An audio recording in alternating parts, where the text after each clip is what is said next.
કુરુક્ષેત્રના યુદ્ધ મેદાનમાં જ્યારે અર્જુન પણ આવી જ દ્વિધામાં ફસાયા હતા, ત્યારે ભગવાન શ્રી કૃષ્ણે તેમને જીવનના 7 એવા ગુપ્ત મંત્રો આપ્યા હતા, જે માણસે ક્યારેય કોઈની સાથે, પોતાના સૌથી નજીકના મિત્ર સાથે પણ શેર ન કરવા જોઈએ.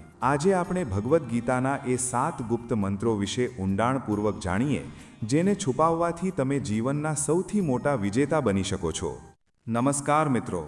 મનુષ્યના જીવનમાં ઘણીવાર એવો સમય આવે છે જ્યારે મન ભરાઈ આવે છે, હૃદયમાં એક વિચિત્ર વ્યગ્રતા જાગે છે અને થાય છે કે બસ કોઈ મળી જાય જેની પાસે દિલ ખોલીને બધું કહી દઈએ. આપણને એમ થાય છે કે મનની વાત કહી દેવાથી મન હળવું થઈ જશે. પણ શું ખરેખર બધી જ વાતો દિલમાંથી બહાર કાઢીને બીજા સામે મૂકી દેવી ફાયદાકારક છે? શું અમુક વાતો એવી નથી હોતી જેને ગુપ્ત રાખવામાં જ સાચી સમજદારી છે? મિત્રો, આપણા શાસ્ત્રો કહે છે કે મૌનમ ચૈવાસ્મિ ગુહ્યાનામ, અર્થાત રહસ્યોમાં હું મૌન છું. કુરુક્ષેત્રના યુદ્ધ મેદાનમાં જ્યારે અર્જુન પણ આવી જ દ્વિધામાં ફસાયા હતા, ત્યારે ભગવાન શ્રી કૃષ્ણે તેમને જીવનના 7 એવા ગુપ્ત મંત્રો આપ્યા હતા, જે માણસે ક્યારેય કોઈની સાથે, પોતાના સૌથી નજીકના મિત્ર સાથે પણ શેર ન કરવા જોઈએ. આ માત્ર શબ્દો નથી, પરંતુ જીવન જીવવાની એક એવી નીતિ છે જે તમને દરેક મુશ્કેલીથી બચાવી શકે છે. તો ચાલો આજે આપણે ભગવદ્ ગીતાના એ 7 ગુપ્ત મંત્રો વિશે ઊંડાણપૂર્વક જાણીએ, જેને છુપાવવાથી તમે જીવનના સૌથી મોટા વિજેતા બની શકો છો. મિત્રો, વિડિયો શરૂ કરતા પહેલાં મારી એક નાનકડી વિનંતી છે કે જો તમે અમારી આ વાસ્તુ વાર્તા જ્ઞાન યુટ્યુબ ચેનલમાં પહેલીવાર આવ્યા છો તો ચેનલને સબસ્ક્રાઇબ જરૂર કરજો, અને જો આ વિડિયો ગમે તો આ વિડિયોને એક લાઇક જરૂર કરજો, અને સાથે તમારા મિત્રો સાથે શેર કરવાનું ભૂલતા નહીં. એક દિવસ કુરુક્ષેત્રના રણ મેદાનમાં શ્રી કૃષ્ણ પોતાના રથ પર સારથી બનીને બેઠા હતા અને પાછળ અર્જુન હતા. અર્જુન દેખાવમાં શાંત હતા, પણ તેમના મનમાં વિચારોનું વાવાઝોડું હુંકાઈ રહ્યું હતું. અંતર્યામી શ્રી કૃષ્ણે પાછળ ફરીને જોયું અને પૂછ્યું, હે પાર્થ, શું વિચારી રહ્યા છો? તમારું મન આટલું વિચલિત કેમ છે? ત્યારે અર્જુને પૂછ્યું, હે માધવ, શું દરેક વાત મનમાં ને મનમાં જ રાખવી યોગ્ય છે? મને ક્યારેક એવું લાગે છે કે જો હું મારી બધી ભાવનાઓ અને વિચારો કોઈને કહી દઉં, વ્યક્ત કરી દઉં, તો મારો ભાર ઓછો થઈ જશે. શ્રી કૃષ્ણ હળવું હાસ્ય કરતા બોલ્યા, હે અર્જુન, આ જ વિચાર મનુષ્યનો સૌથી મોટો ભ્રમ છે. આ સંસાર એવા લોકોને સૌથી વધારે કષ્ટ આપે છે જે હૃદયથી સરળ હોય છે અને પોતાની વાણીથી લાપરવાહ હોય છે. જે લોકો પોતાની દરેક વાત, દરેક લાગણી, દરેક યોજના અને દરેક દુઃખ વગર વિચારે બીજાને કહી દે છે, તેઓ અંતે પછતાય છે. યાદ રાખજે પાર્થ, જેમ ધનને તિજોરીમાં સુરક્ષિત રાખવામાં આવે છે, તેમ કેટલીક વાતોને મનમાં રાખવી જ બુદ્ધિમાની છે. બોલતા તો બધાને આવડે છે, પણ મૌન રહેવું કે ચૂપ રહેવું એક કળા છે, અને જે આ કળામાં નિપુણ થઈ જાય તેને કોઈ પરાજિત ન કરી શકે. કૃષ્ણે ઊંડો શ્વાસ લેતા કહ્યું, સાંભળ અર્જુન, આજે હું તને એ 7 ગુપ્ત વાતો જણાવીશ જે તારે તારા સૌથી પ્રિય વ્યક્તિને પણ ન કહેવી જોઈએ, કારણ કે જો આ વાતો બહાર આવી ગઈ તો લોકો તારા જ શબ્દોનો ઉપયોગ કરીને તને નબળો પાડી દેશે. પહેલો મંત્ર છે, ઘર પરિવારની સમસ્યાઓને હંમેશા ગુપ્ત રાખો. કૌટુંબિકમ દુઃખમ ન પ્રકાશિતમ, એટલે કે પારિવારિક દુઃખને ક્યારેય પ્રગટ ન કરો. જીવનનો આ પહેલો અને અટલ નિયમ છે કે તમારા ઘરના ઝઘડા, મનમુટાવ કે કોઈ અંગત તકલીફ ઘરના ઉંબરની બહાર ન જવી જોઈએ. અર્જુને પૂછ્યું, પણ માધવ, જ્યારે મનમાં દુઃખ હોય તો શું આપણે તેને વહેંચવું ન જોઈએ? કૃષ્ણ બોલ્યા, હે પાર્થ, જ્યારે તમે ઘરની ખરાબી બહારના લોકોને બતાવો છો ત્યારે લોકો તેને સુધારવાને બદલે વધારે બગાડે છે. દુનિયાને તમારી દયા નથી જોઈતી, તેમને તો માત્ર તમાશો જોઈએ છે. એક ગામમાં 2 ભાઈઓ રહેતા હતા. તેમના વચ્ચે અવારનવાર ઝઘડા થતા. એક દિવસ મોટા ભાઈએ પંચાયતમાં જઈને નાના ભાઈની ખરાબી કરી દીધી. પરિણામે આવ્યું કે આખા ગામમાં તેમના પરિવારની આબરૂ ધૂળમાં મળી ગઈ અને લોકો તેમનાથી દૂર ભાગવા લાગ્યા. મિત્રો, શું તમારી સાથે પણ ક્યારેય એવું બન્યું છે કે ઘરની વાત બહાર ગઈ હોય અને પછી પછતાવું પડ્યું હોય? કોમેન્ટમાં જરૂર જણાવજો. શ્રી કૃષ્ણે આગળ કહ્યું કે ઘરનો ઝઘડો જો બહાર જાય તો તે ઘરના પાયાને હચમવી નાખે છે. ભલે ગમે તેવી પરિસ્થિતિ હોય, ઘરની વાતો માત્ર ઘરના સભ્યો સુધી જ સીમિત રાખો, કારણ કે બહારની દુનિયા તમારા ઘા પર મલ્લમ નહીં પણ મીઠું ભભરાવવાનું કામ કરે છે. બીજો મંત્ર છે, તમારી કમાણી અને ધનને ગુપ્ત રાખો.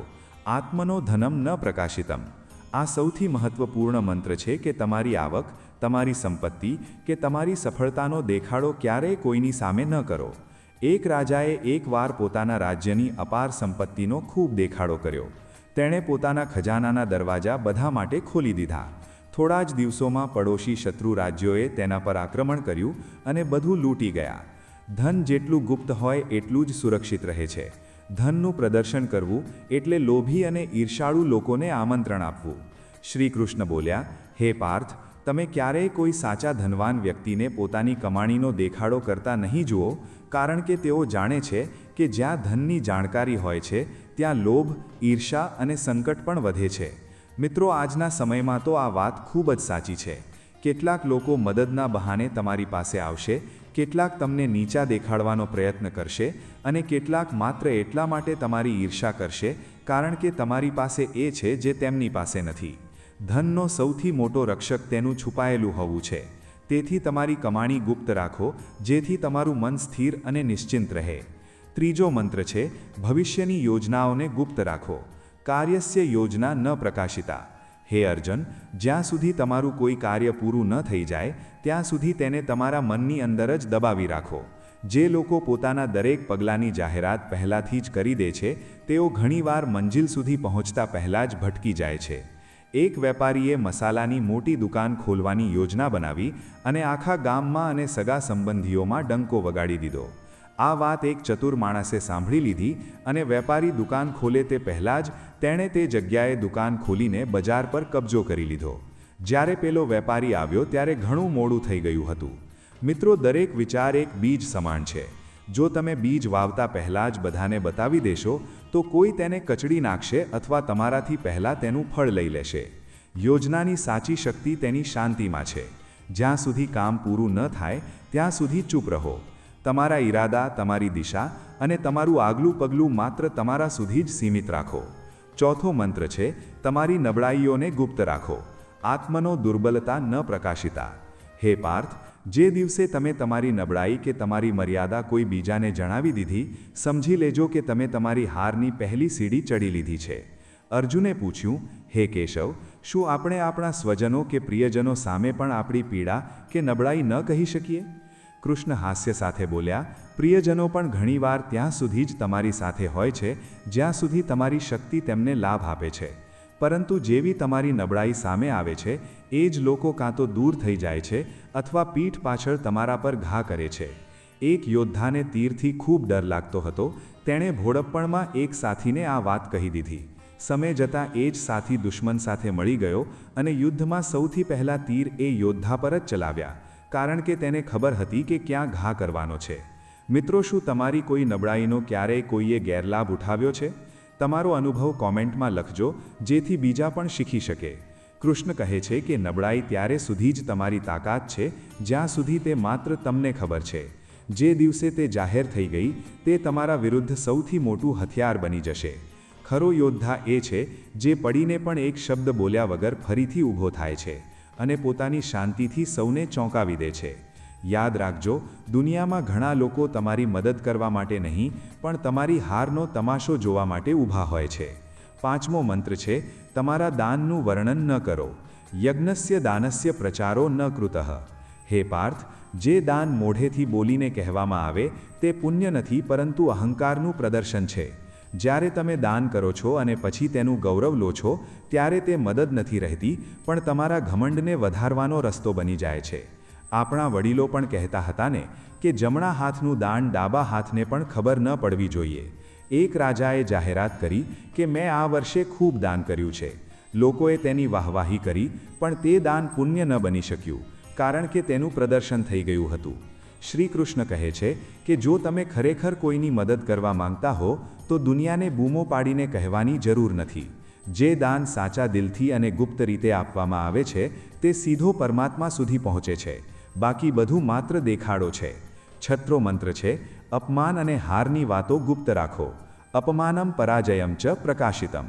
હે પાર્થ, જીવનમાં દરેક મનુષ્ય ક્યારેક ને ક્યારેક હારે છે અથવા અપમાન સહન કરે છે, પરંતુ તે હારને વારંવાર બોલવી એ પોતાના જ ઘાને કોતરવા જેવું છે. જો કોઈ યોદ્ધા યુદ્ધમાં હારી જાય અને ગામે ગામ પોતાની હારની કહાણી કહેતો ફરે તો લોકો તેને સહાનુભૂતિ નહીં આપે પણ તેને હાંસીનું પાત્ર બનાવી દેશે. જ્યારે તે ફરી યુદ્ધમાં ઉતરશે ત્યારે લોકો તેને જીત નહીં પણ તેની હાર જોવા માટે ઊભા હશે. જો તમે ક્યારેય અપમાન સહન કર્યું હોય તો તેને તમારી તાકાત બનાવો, તેમાંથી શીખો, પણ તેનો ઢંઢેરો ન પીટો. આ દુનિયા બહુ હોશિયાર છે મિત્રો. તે તમારા દુઃખ પર રોશે નહીં પણ તેને યાદ રાખશે અને સમય આવે ત્યારે તમારા વિરુદ્ધ તેનો ઉપયોગ કરશે. સાચો વિજેતા એ છે જે પડીને પણ એક શબ્દ બોલ્યા વગર ફરીથી ઊભો થાય છે અને પોતાની શાંતિથી સૌને ચોંકાવી દે છે. 7મો મંત્ર છે, તમારી ભાવનાઓને ગુપ્ત રાખો. મનસઃ ભાવમ ન પ્રકાશિતમ. હે પાર્થ, મનુષ્યનું સૌથી મોટું રહસ્ય તેનું મન છે. જે વ્યક્તિ દરેકની સામે પોતાનું મન ખોલી દે છે તે સૌથી પહેલાં તૂટી જાય છે. જ્યારે તમે રડો છો, ક્રોધિત થાઓ છો કે તમારી ઊંડી પીડા જાહેર કરો છો ત્યારે લોકો તમારી કમજોરીનો હિસાબ લગાવે છે. તેઓ વિચારે છે કે તમને ક્યાંથી તોડી શકાય છે. જો તમે કોઈને કહો કે તમને કોના પર ગુસ્સો છે તો એ વાત તમારા શત્રુઓ સુધી પહોંચી શકે છે. જો તમે કહો કે તમે કોને પ્રેમ કરો છો તો લોકો એ પ્રેમમાં તિરાડ પાડવાનો પ્રયત્ન કરશે. કૃષ્ણ કહે છે કે ભાવનાઓ પણ ધન જેવી જ કિંમતી હોય છે. જે વસ્તુ બધાની સામે આવી જાય તેનું મૂલ્ય ઘટી જાય છે, પણ જે અંદર સુરક્ષિત રાખવામાં આવે તે જ તાકાત બને છે. મનની વાત માત્ર એને જ કહો જે ખરેખર નિસ્વાર્થ હોય. બાકી દુનિયા સામે તો બસ ચહેરા પર હાસ્ય રાખો અને શાંત રહો. આ સાંભળી અર્જુને માથું નમાવીને કહ્યું, હે કેશવ, હું સમજી ગયો. દરેક સંબંધમાં પ્રેમ અને વિશ્વાસ હોવો જોઈએ, પણ અમુક વાતો એવી છે જેને ગુપ્ત રાખવી જ સાચી બુદ્ધિમત્તા છે. શ્રી કૃષ્ણ બોલ્યા, હે પાર્થ, આ નીતિ જ જીવનનું સૌથી મોટું કવચ છે. તેને ધારણ કરી લે, પછી કોઈ તને તોડી નહીં શકે. મિત્રો, આ ચેનલ પર આપવામાં આવેલી તમામ માહિતી ધાર્મિક શાસ્ત્રો, ગ્રંથો, પૌરાણિક કથાઓ અને ઇન્ટરનેટ પર ઉપલબ્ધ માહિતી પર આધારિત છે. અમારો ઉદ્દેશ્ય માત્ર શૈક્ષણિક અને માહિતીપ્રદ હેતુસર જ જ્ઞાન વહેંચવાનો છે. કોઈ પણ માહિતી કે ઉપાયને અમલમાં મૂકતા પહેલા કૃપા કરીને સંબંધિત નિષ્ણાતની સલાહ અવશ્ય લો. મિત્રો, જો તમને આ વિડીયોમાંથી કંઈક નવું શીખવા મળ્યું હોય, જો શ્રી કૃષ્ણની આ વાતો તમારા હૃદયને સ્પર્શી ગઈ હોય તો કોમેન્ટમાં જય શ્રી કૃષ્ણ લખવાનું ભૂલતા નહીં. આ જ્ઞાન માત્ર તમારા સુધી સીમિત ન રાખતા તમારા પરિવાર અને મિત્રો સાથે શેર કરજો, જેથી તેમનું જીવન પણ સુખમય બને. ચેનલને સબસ્ક્રાઇબ કરી અમારા પરિવારનો હિસ્સો બનો. ફરી મળીશું આવા જ એક જ્ઞાનવર્ધક વિડીયો સાથે.